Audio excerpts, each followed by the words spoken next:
নমস্কার বন্ধুরা, আপনারা সবাই দেখছেন সরকারি সংবাদ ইউটিউব চ্যানেল। বন্ধুরা, আপনাদের পরিবারে যদি সরকারি স্কুলে পাঠরত কোনো ছাত্র কিংবা ছাত্রী থেকে থাকে, তাহলে কিন্তু তাদের জন্য একটা বিরাট বড় সুখবর রয়েছে। তবে এটা সুখের খবর না দুঃখের খবর, সেটা কিন্তু অবশ্যই নিচের কমেন্ট বক্সে জানিয়ে দেবেন। তো বন্ধুরা, প্রধান ব্যাপারটা হচ্ছে যে এবার থেকে কিন্তু সরকারি স্কুলে আর মিড ডে মিল দেওয়া হবে না। আর বন্ধুরা, সংবাদ মাধ্যমের খবর অনুযায়ী এবার থেকে মিড ডে মিলের খাবার দেওয়ার বদলে প্রত্যেকটি ছাত্র কিংবা ছাত্রীকে এককালীন 10,000 করে টাকা দেওয়া হবে।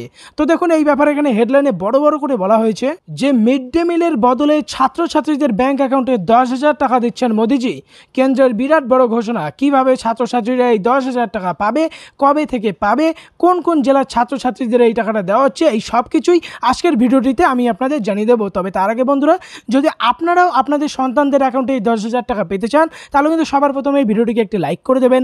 এরই সঙ্গে লাল রঙের সাবস্ক্রাইব বাটনে ক্লিক করে বেল নোটিফিকেশনটা অল করে দেবেন। তো বন্ধুরা দেখুন, এবার বলা হয়েছে যে এবার থেকে আর মিড ডে মিলের খাবার বিতরণ করা হবে না। কেন্দ্র সরকারের তরফ থেকে সরাসরি 10,000 টাকা তুলে দেওয়া হবে শিক্ষার্থীদের হাতে।